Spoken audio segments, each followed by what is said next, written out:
Um, First, introductions. My name is Carolyn Monin. I'm a health sciences librarian. And I'm Justin Fuhr, and I'm working out of the Sciences and Technology Libraries right now as a Science Liaison Librarian. So just a little housekeeping before we get started. This is being recorded, and we may post the session at a later date, but none of your identifying information will be in the video. If you do have a question, please enter it in the question box, and we won't use your name when answering the questions. And yeah, ask your questions anytime. We'll answer them throughout, and we also have set aside some time at the end to answer any questions.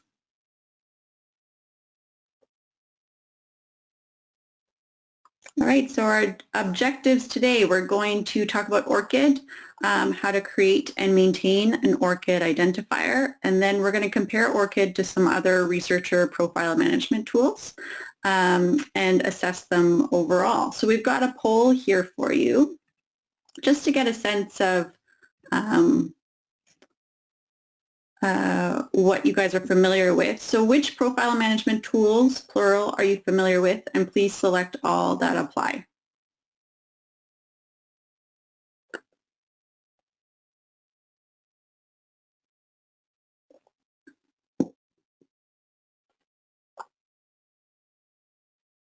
So maybe another 10 seconds.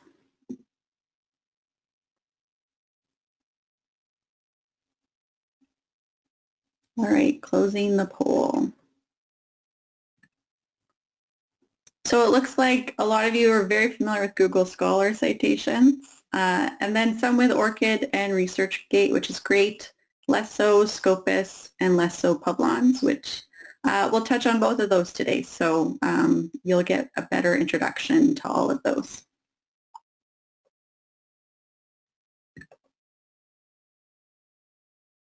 All right, so why create a researcher profile? To make your research and your teaching activities known. It's essentially an online CV. So it's about getting your work out there in an easy to read format, an accessible format. It ensures that you get credit for your work on online databases.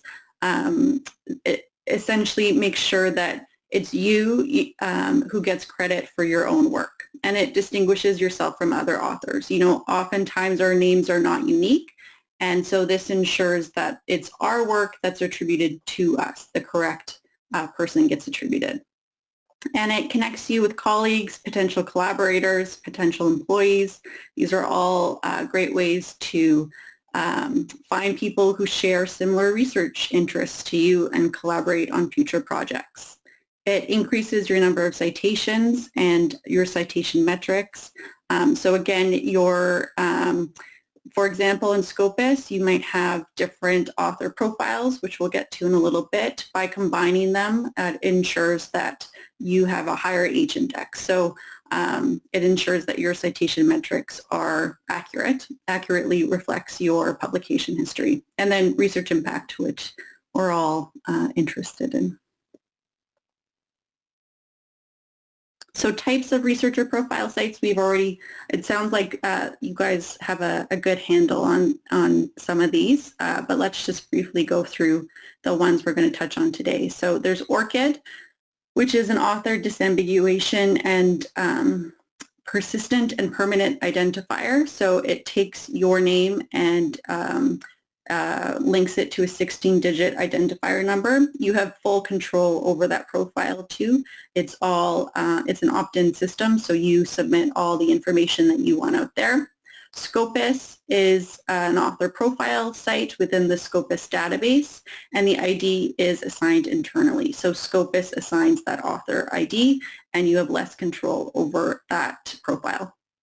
Publons is an author profile to track and verify your peer review and editorial contributions, so that's kind of neat. None of these other researcher tools track that peer review activity. Then there's Google Scholar citations, where you link your Google account to a Google Scholar, the Google Scholar database, and create an author profile within Google Scholar. And then finally, there's ResearchGate, which we're not really going to touch on today, but it's very similar to these other tools, and I'm sure you, well, from the poll, you guys are all very familiar with it, but it's an author profile site where you contribute the information and you keep track of your publication history. So again, it's an opt-in system and maintained and managed by you. And the idea is to get you collaborations.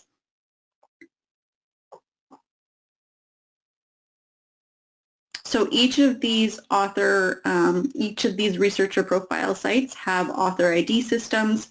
So you're not linked based on your name, because oftentimes our names are not unique.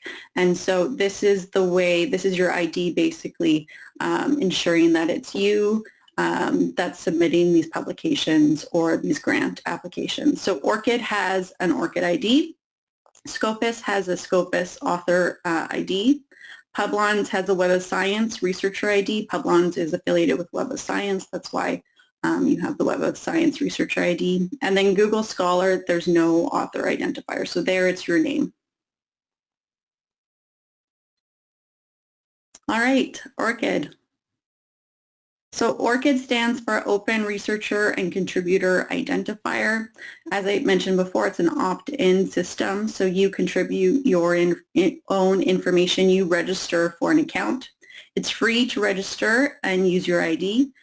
What you're given when you create an account is a 16-digit unique identifier that identifies you and your research profile. It supports over 37 different types of work, anything from conference posters, your publications, patents even. There's a wide range of works that you can add to your researcher profile. And it's a nonprofit organization. So its aim is to create and maintain unique and permanent researcher identifiers. So why sign up? Probably the number one thing is name disambiguation.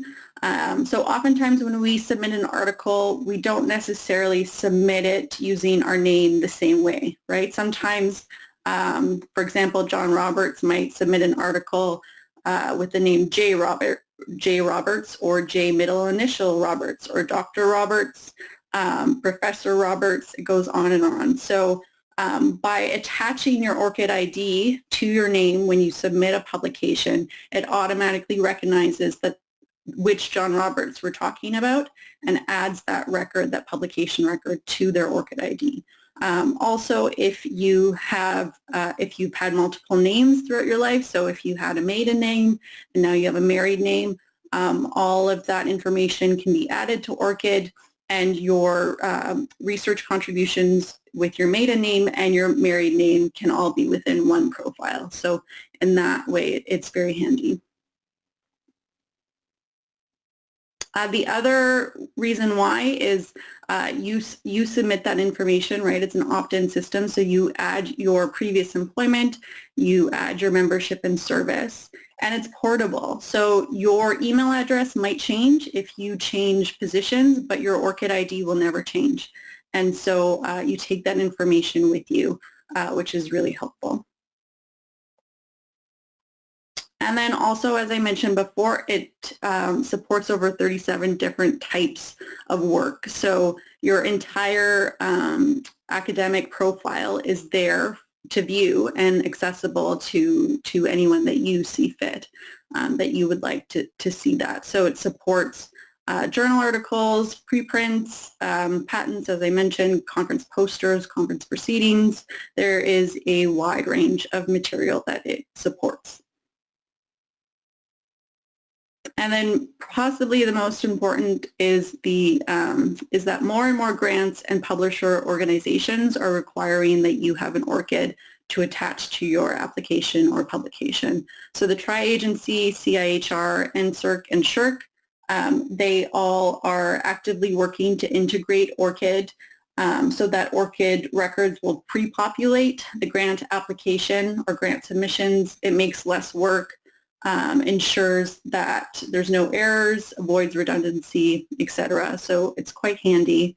And then with publishers like Wiley, Close, Springer Nature, and many more are requiring that at the minimum the first author has an ORCID attached to their name. And again, as I mentioned, it makes it quite easy to integrate that information, that publication information into your ORCID. So this is an example of what the ORCID ID looks like in action. On the left-hand side, you'll see there's a COVID preprint with a long list of authors, and all of them have ORCID IDs that have been attached to their name. So this is a preprint, as I mentioned, but it would already be in the publication list in these authors' ORCID IDs because they've attached the ORCID to the publication submission. And then on the right-hand side, Justin, my co-presenter today, he has his ORCID ID listed in his email signature. So it supports collaboration.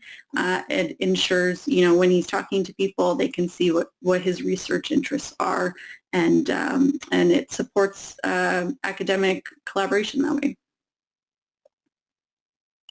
And then this is an example of a Scopus author profile. So this is our colleague Andrea, and her Scopus profile is listed there under her author ID. Justin will get more into the Scopus author profile, but you can link your ORCID account to Scopus, and essentially they talk to one another and fill your ORCID information between Scopus and ORCID.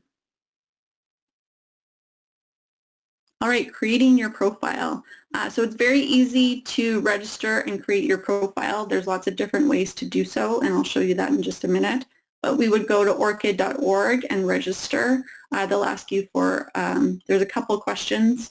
You'll need your U of M, your organizational email, but it's very straightforward to get started. And just a couple of things to note. Number one would be visibility settings.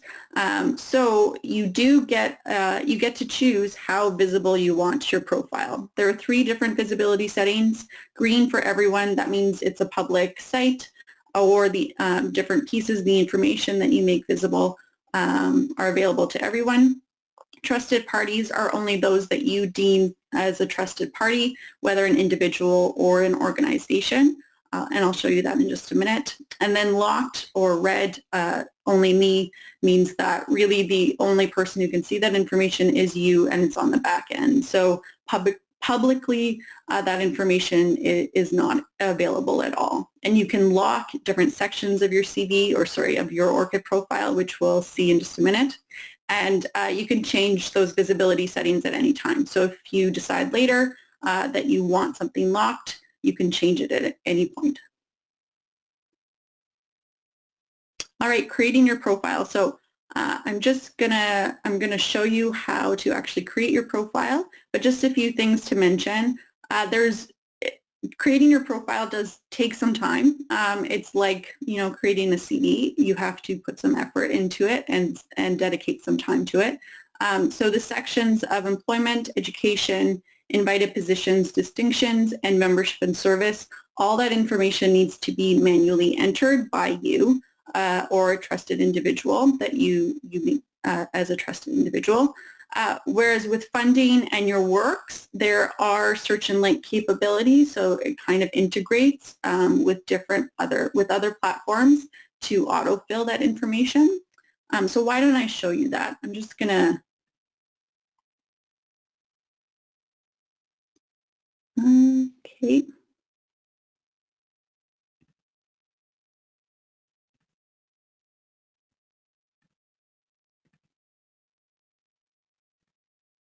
Oh, sorry, guys.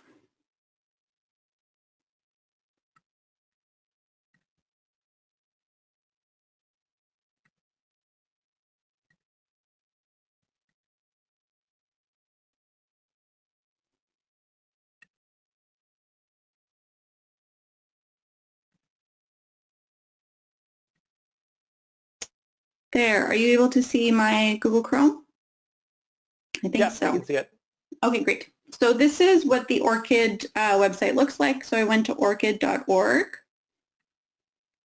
And this is the registry. So I didn't mention before, but when you sign up for an ORCID, you become part of the online registry. So you are searchable within this database. Someone can search you by your name or your ORCID number and see your publication history or your ORCID profile that way. I'm going to go to the sign in and register feature. So I've saved my login information, which is why it's there, but I signed up for an account under here, register now. You can also sign in with Google or Facebook. And then something else that we launched this year, which has been really exciting, is the institutional account. So if I select this, and I'm already linked with University of Manitoba, so that's why it comes up as a suggested selection. But if I type in University of Manitoba here, and then I log in with my UMNet ID, I can create an ORCID account that way. So there's lots of different options for you when creating your account. I'm going to sign into my ORCID.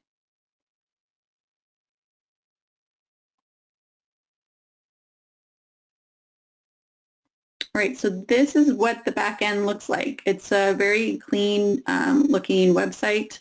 I really like the look of it, and it's very easy to use. So on the left-hand side here, you'll find some of my overall information, so my name and my ORCID ID.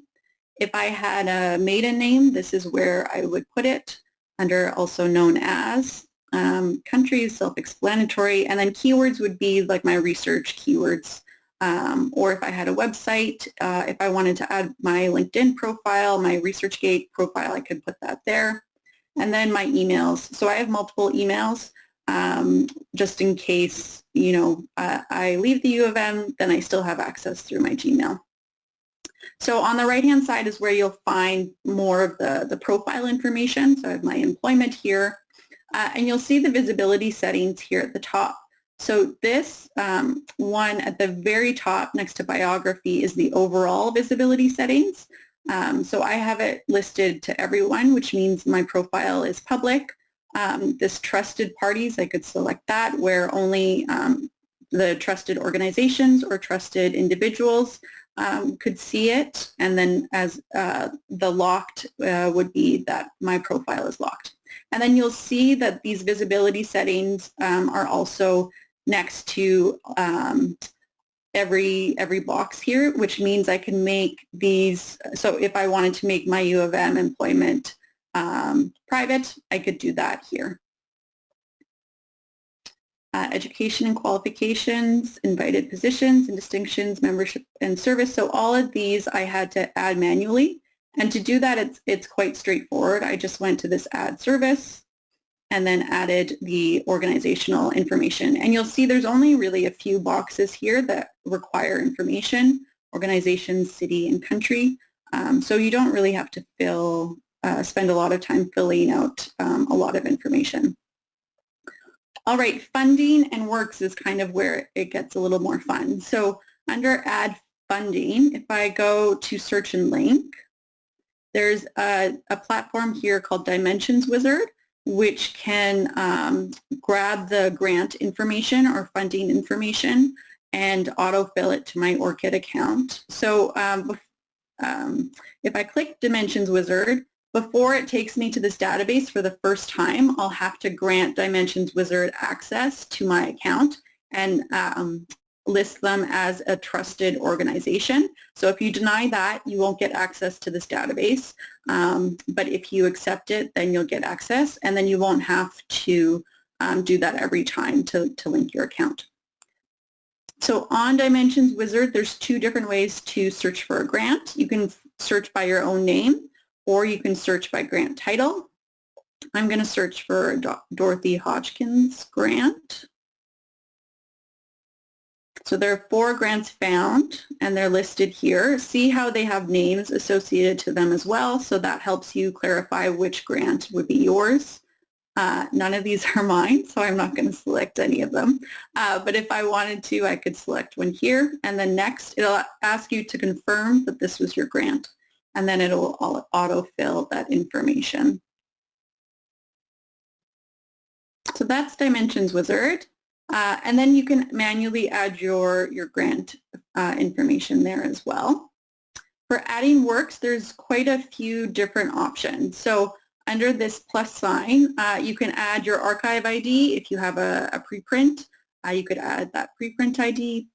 You could add an article by its DOI. You could add by its PubMed ID. If you had a long list of publications, if you make it into a bib text file, you could import that into ORCID. You can also add manually, so this would work well for conference posters, conference proceedings. You'd have to add this information manually.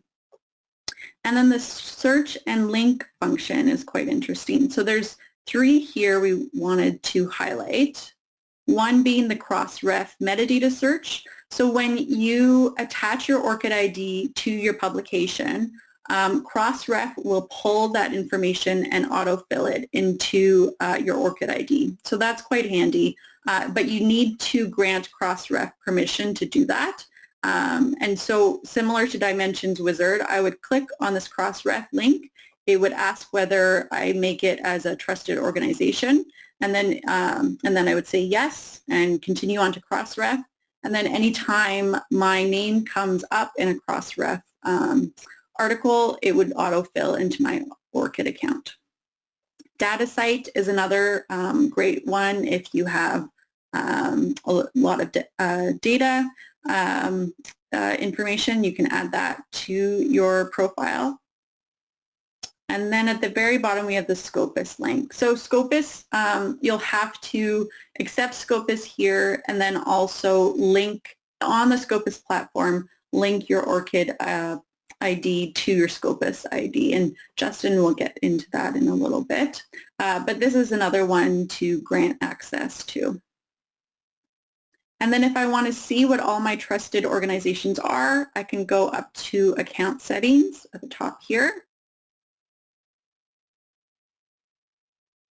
And here are all my listed trusted organizations. So if at any time I want to remove access, I would just hit the delete button and it would get rid of, for example, Crossref as a trusted organization. And then here is where, if you have someone that you're working with who you trust to create your ORCID account or add information to your ORCID account, you could add them here as a trusted individual.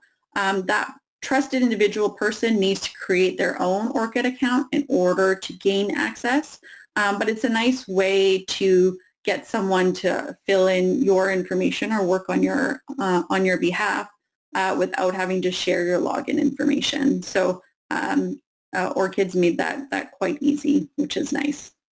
And then at any point I can remove access. It'll look a lot like here what Scopus looks like, and I would just hit the delete button for that individual to remove access. All right, so I'm going to go back to the slideshow.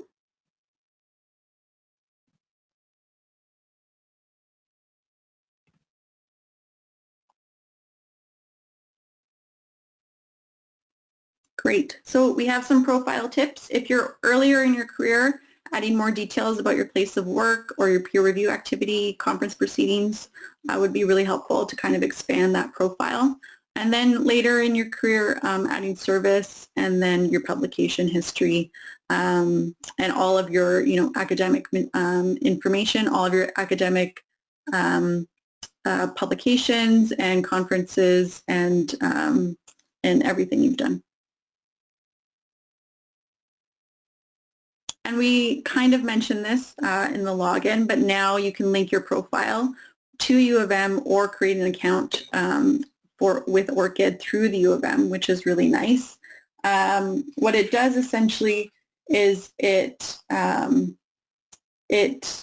U of M to save your research output in a machine-readable format, which wasn't possible before. So it really just helps the bibliometrics of the university overall. And then it helps determine true affiliation. So if you are actually part of the U of M. And then Scopus author ID, Justin will get more into that later, but you can link your profile with Scopus, and so they can kind of talk to each other and support your publication history.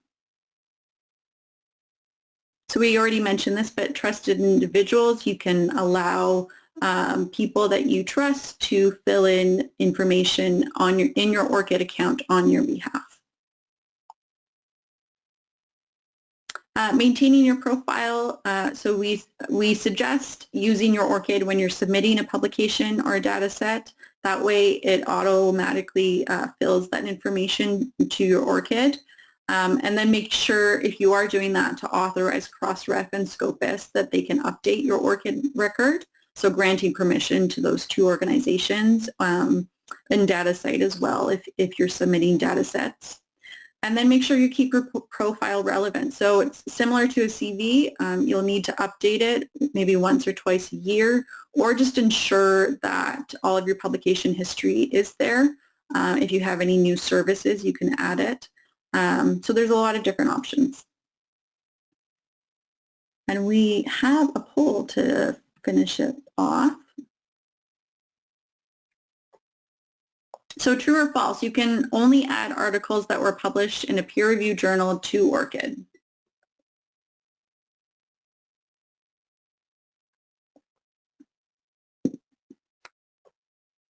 And I'll just give maybe 5 more seconds.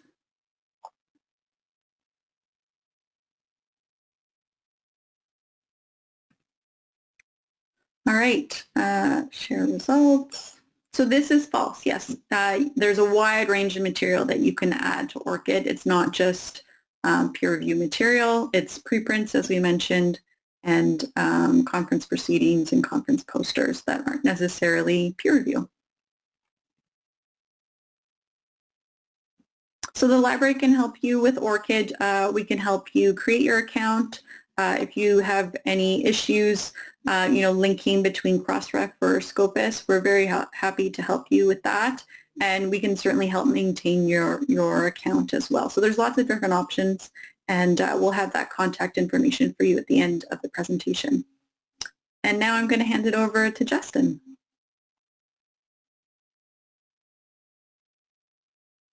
Awesome. Thanks, Carolyn. Let me just load this up. Okay, perfect. So moving on to other researcher profiles, author ID systems. So ORCID's kind of this big one that can kind of integrate with these other ID systems. Each one, as we were saying before, has specific use. Some of them have specific uses, kind of limit what you can put on there. ORCID kind of gathers this all together in one location, and then the integrations make it really nice to automatically update, things like that. But we'll just look at the Scopus author ID. So for those that don't know, Scopus, large multidisciplinary abstract and citation database. So they have content in science, technology, humanities, medicine, some on social sciences as well. So when you have a publication that's indexed in Scopus, you'll have a Scopus ID automatically assigned to you. So actually it's when you have 2 or more publications indexed in Scopus. So this profile is created for you, but you can claim your ID once it's created. And so basically the Scopus ID is used only within Scopus to differentiate between authors. So similar to what Carolyn was talking about, where ORCID can disambiguate amongst names, so you're getting credit for the publications that you're writing.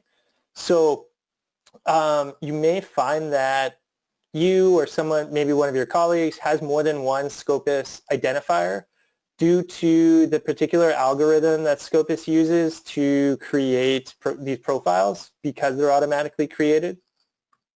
So in those cases, you can request to merge these profiles, and you can also correct author details. Maybe it has an old institution that you were publishing with and now you work somewhere else, or you'd rather have it say University of Manitoba rather than Health Sciences Center, things like that. So you can change all that. You can make a request in Scopus. And those are examples of things that librarians at the U of M can help you, can walk you through or help you with.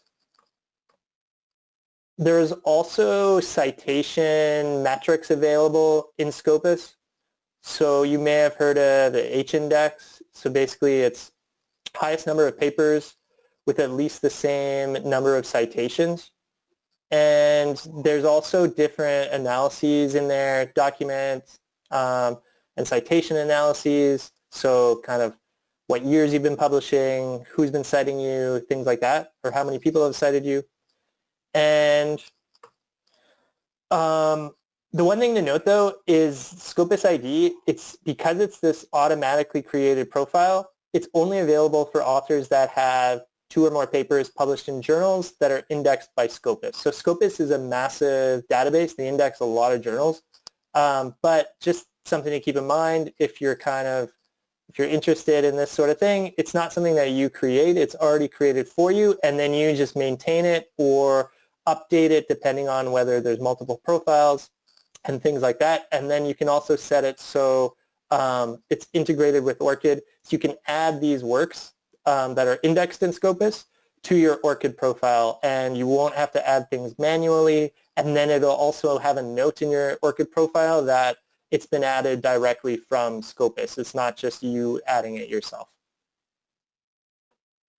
So this is an example of what a Scopus profile, Scopus ID profile looks like. So Fred Aoki here works in the Department of Medicine at U of M. You can see there's these document citation trends, so showing years, showing documents, citations. Further down, if I actually had the screen up, not just the screenshot, you can actually see just at the bottom there, you can see there's 140 documents. So it actually lists all of those. There'd be clickable links where you can go into each article, read the abstract, you could access full text, things like that. You can see on the right-hand side, H-index 35, how many total documents, how many total citations. So it just has a lot of this information in here. You can actually see that Fred Aoki hasn't added, well, he either doesn't have an ORCID account or he hasn't linked his Scopus to his ORCID account. You can see just below those document citation trends, it says add to ORCID, which, we recommend it, but it's, again, this stuff's all, it's all kind of how much you want to do, how much, how accurate these profiles are, how many you want to create, things like that. So I think you guys can probably hear my daughter. She's 7 months old. She's trying to nap right now. But okay, so we'll move on to Publons here. Okay, so Publons is owned by Clarivate. It used to be called Web of Science Researcher ID. They've kind of rebranded it into this Publons brand or service a couple of years ago. In April 2019, they pushed all of the old Web of Science researcher ideas into this Publons profile system. So it's similar to Scopus-ish, but you create your own profile and you choose what content to include. So it's similar to ORCID in that way. But again, you can only add works indexed by Web of Science in terms of publications. And the one thing to really note with Publons is that it's primarily used for tracking and verifying peer review and editorial activities. So if you find that you're doing a lot of peer review in your field for different journals, maybe you have some kind of editorial role in a journal, this would be a great place to put it. And then again, it can link with your ORCID, and it can be in both places at once. Let's just see here. So there's option to include publication information, as I was saying, but the number one reason you would have a Publons account is to track and verify this peer review information.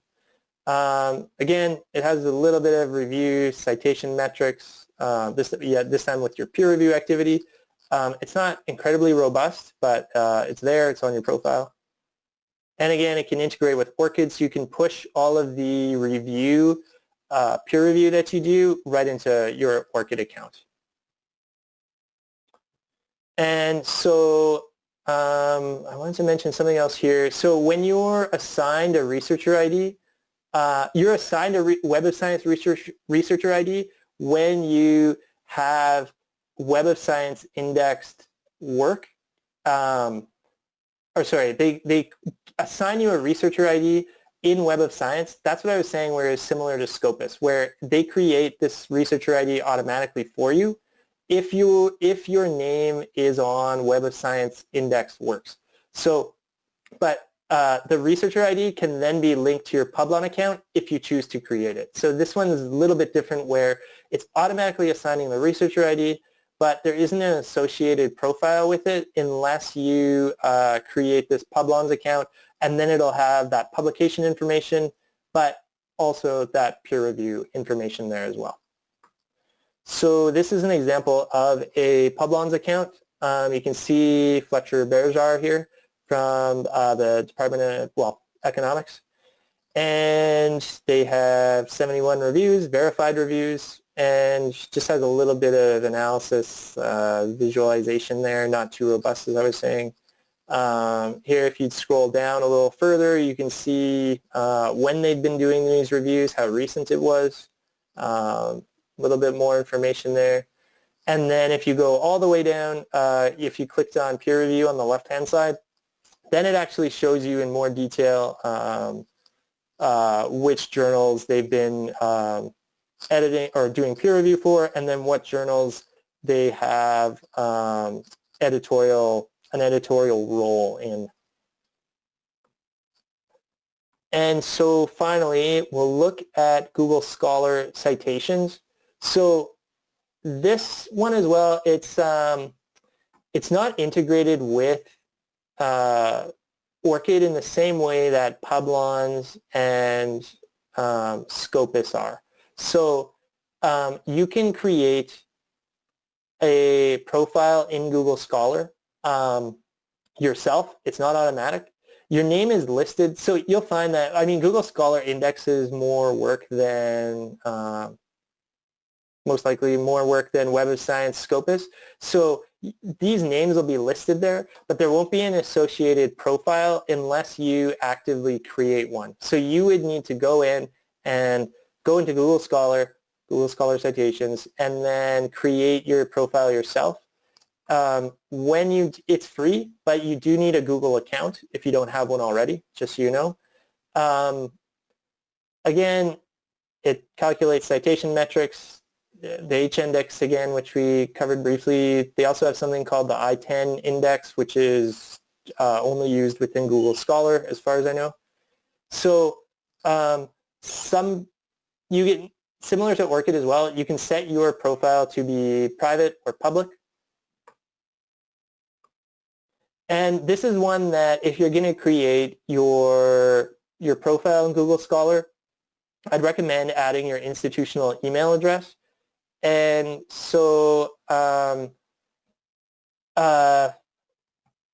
in terms of the institutional email address, it just kind of adds another level of verification in terms of you claiming your account. And you can add publications to the Google Scholar search results if you're searching for that institution. So if you add University of Manitoba, if people are just searching University of Manitoba for some reason, looking for research published through U of M or associated with U of M, it'll pop up in there regardless of how it's added in the actual publication. So if your profile is associated with that, it actually adds it to the search results. So like I was saying, it's not integrated with ORCID, but you can do this little more complicated process where you're importing Google Scholar citations using what's called a BibTeX file. So you'd have to export. It'd be an option on your profile. You would export all of your citations, all of your published work into what's called this BibTeX file, and then ORCID can read that information and then import it onto your ORCID profile. So this again is something that U of M librarians can help you with. You don't have to worry about doing it on your own. This a little more complicated, but it's it's just you'd have to export, then import. You don't have to know anything about reading the BibTeX files themselves. It's just the file format that is set up so you can read these citations. Some referencing software, citation management software, uses the same sort of file formats to read citations, add them into the system. So I'll just show you an example, professor at U of M. So this is an example, just the profile. He actually added his profile picture there as well. It's pretty simple, pretty basic layout. Just shows publications, how many people cited it, and when it was published. These are actually, I believe the default view, sort view, is by cited by, so it'll show the highest number of cited by papers rather than year, but you can obviously change that. And then you can see again, it's not super robust, but it does show these, they call them citation indices, so a little bit of analysis there, just showing, you know, H index and the years. You can kind of tell how active they've been throughout the years as well. Okay, so I'll actually start a poll here.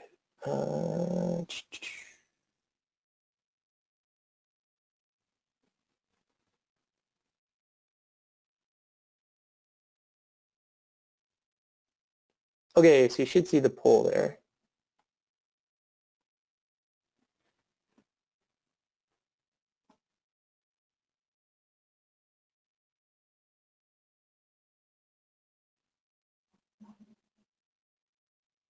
Just give you a couple more seconds.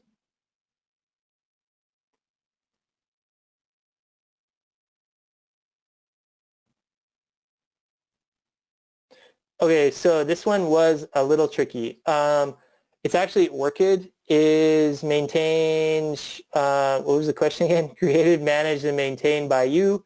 So you're choosing to create it. Google Scholar, you also choose to create it. However, in terms of the management of the profile, Google Scholar is adding these works to your profile. You don't have any say in that, whereas ORCID, you can customize exactly what is shown. You know, you're in charge of, sure, things can be automatically added to your profile, but you're having to integrate these things, and then you have full control over which ones to include, which ones to delete. Maybe something was added twice, you can change that. What was the other? Oh yeah, Scopus. So in Scopus, again, you have a little bit of control over your profile, but it's really, you have to make requests to change this stuff, to merge profiles.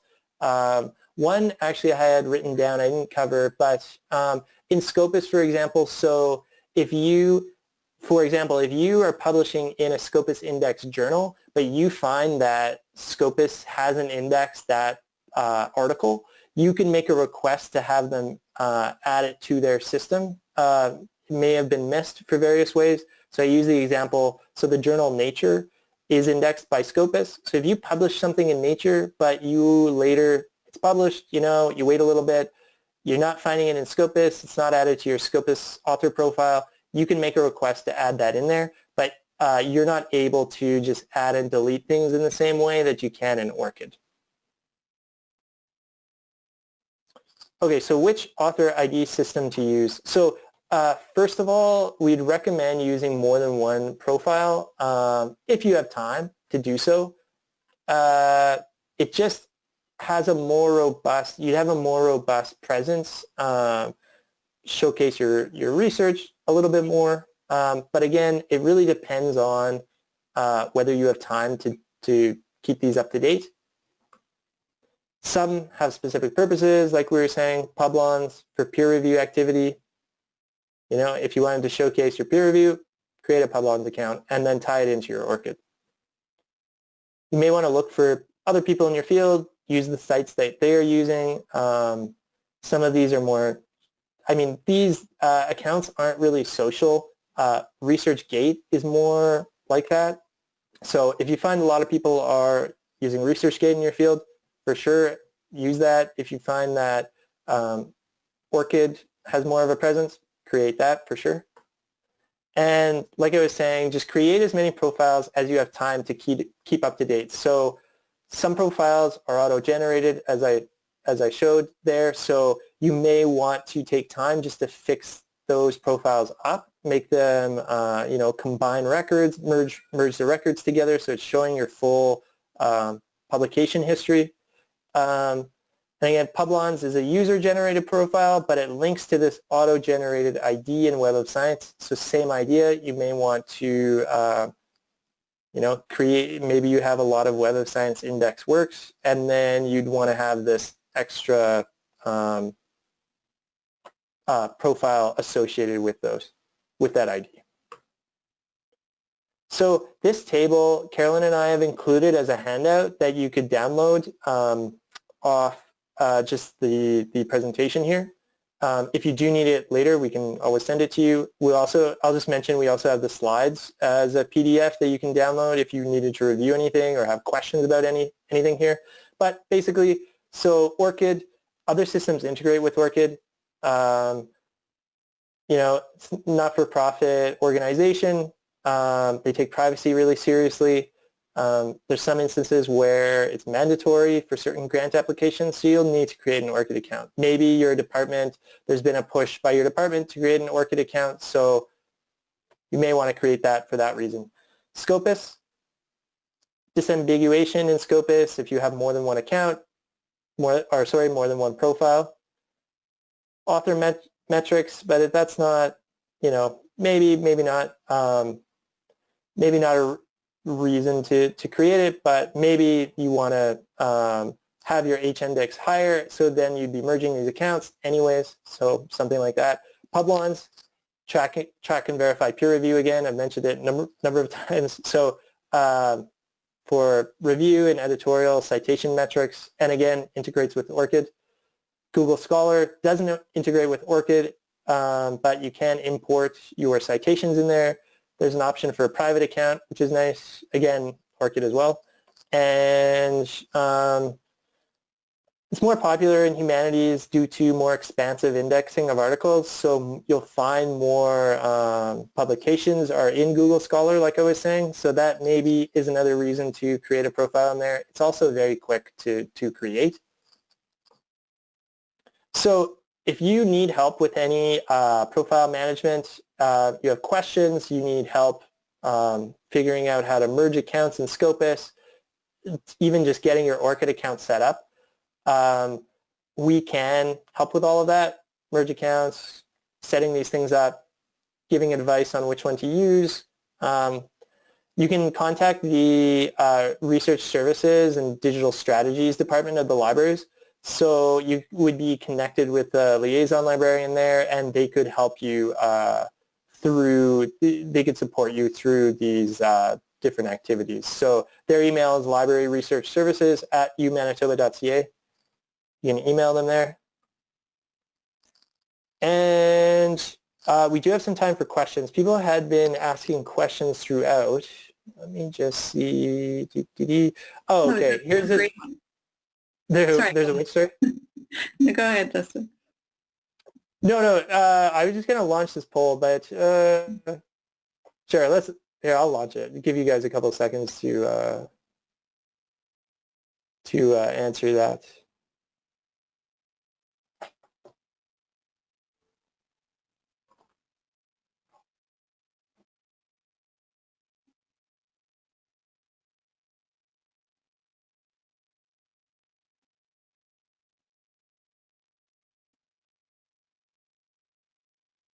Okay, I'll just close the poll here. Okay, so there's a good range of answers, actually. Yeah, I think that kind of, me and Carolyn have kind of been, stressing ORCID. It was also the first one that we covered.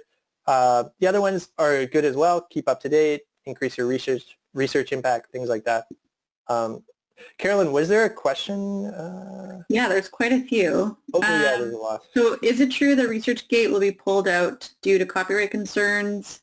It's very easy to get an article from there versus from the publishers. Yes. So publishers have been trying hard to shut it down. Yeah, I think there was a lawsuit a couple of years ago that was resolved where they had to pull some articles.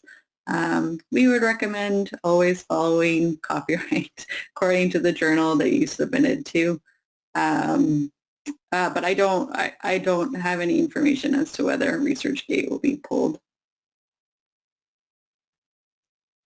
Second question, does this mean that you will have to update your ORCID ID manually with each publication? So we kind of walked through that. It depends on the type of publication. If you don't see your publication in your ORCID profile, then yes, by all means, add it manually. But there's also those other options by adding it with the DOI or with the PubMed ID. So those options, they're kind of manual, but it autofills that information into your ORCID. And then another ORCID question with respect to grants funding, does that also refer to award scholarship or is it limited to research grant? So I think you're talking about that dimensions wizard that autofills the grant information. So that dimensions wizard is strictly for grants. You're not able to add your awards and scholarships. There was in that same box, you could add information manually, and that's where you would enter your awards and your scholarships. That information would have to be added manually there. Is this linkage to U of M available to students as well? Yes, as long as you have a UMNet ID, then yes, you're able to link with ORCID.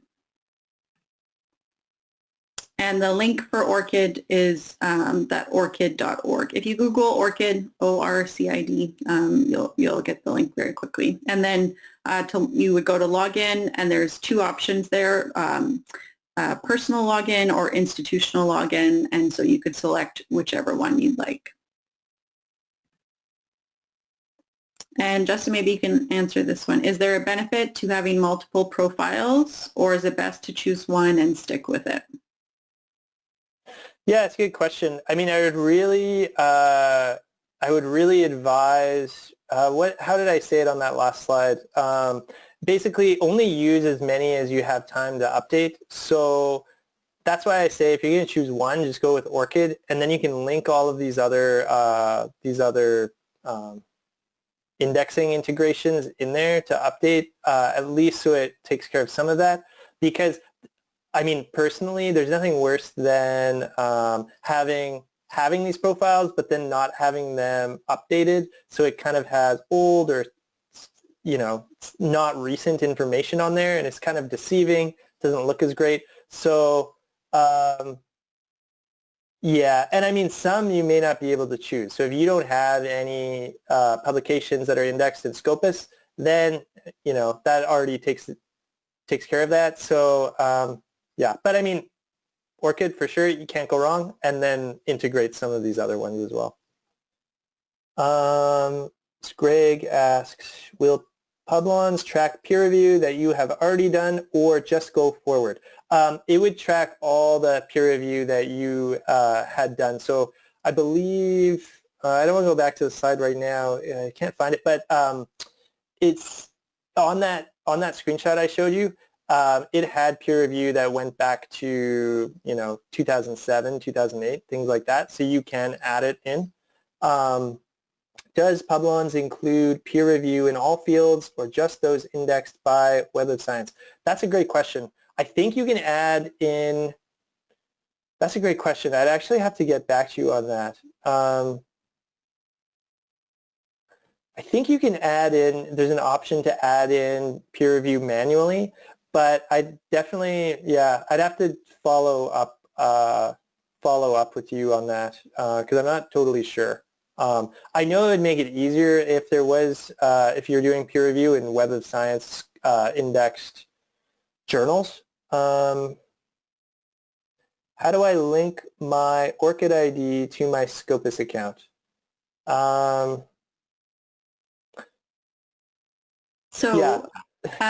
Carolyn can take that one. When you go to your work section in your ORCID profile and then that search and link feature that I showed you, and there's the Scopus, you have to allow Scopus to be one of the trusted organizations.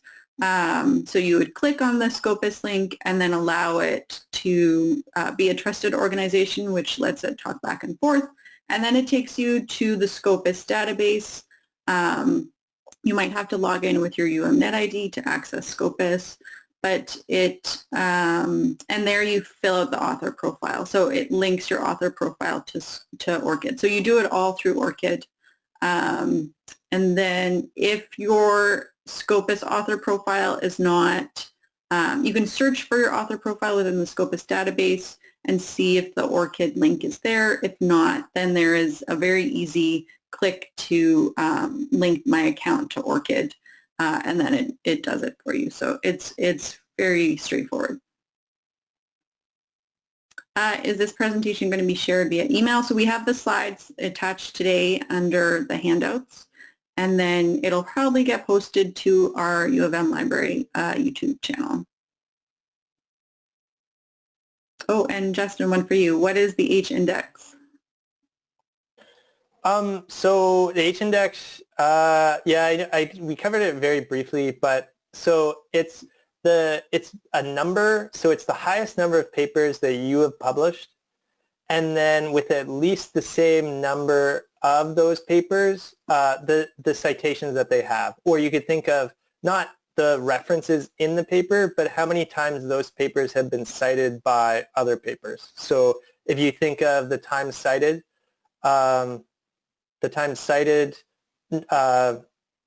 metric, you may be familiar with that in Web of Science, or cited by, so it's the same sort of thing. Well, it is the same thing.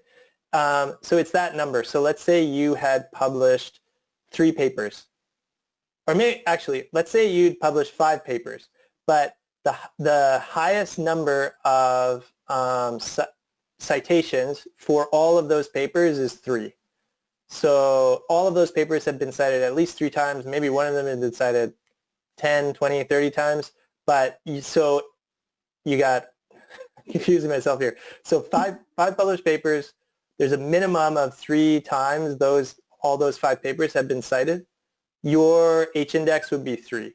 So you can see how if you have a higher H-index, some people use as a measurement of how kind of like influential your research has been because it's being cited by a lot of people, and also that you've published a lot as well. So that sort of thing, it's kind of on its way out in some respects. It's kind of like people use these things to measure, but I mean, it doesn't really tell you the full story of your research or how influential it's been. Definitely in different fields.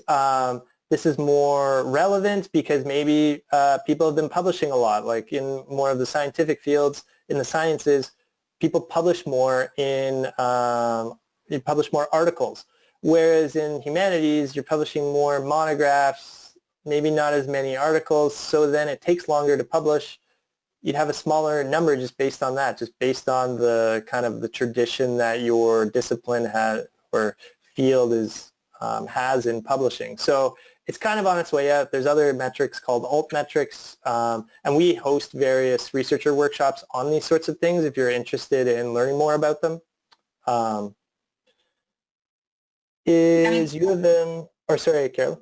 I was just going to add it's specific to Scopus too. So the journals or your publications have to be published in Scopus in order for it to count. So as Justin said, it doesn't give you the full picture. Exactly. And actually, skipping over to David's last question, are metrics really relevant? There are some views that are very supporting about not relying on metrics and possibly removing them. Exactly. So that's sort of the same thing we're talking about here, where it's kind of like people like to have these easy ways to analyze your research output, things like that, whereas it's not really showing the full story, and you can't really be reduced to a number like H-index. It's problematic in different ways. And then final question before 1 o'clock, is U of M institutional login for students permanent, or once we graduate, are we on your own? So as I have 2 emails linked to my ORCID, I have my U Manitoba and my Gmail. So if I do leave U Manitoba, my Gmail is still connected. So you will always have access to your ORCID as long as you add a backup email.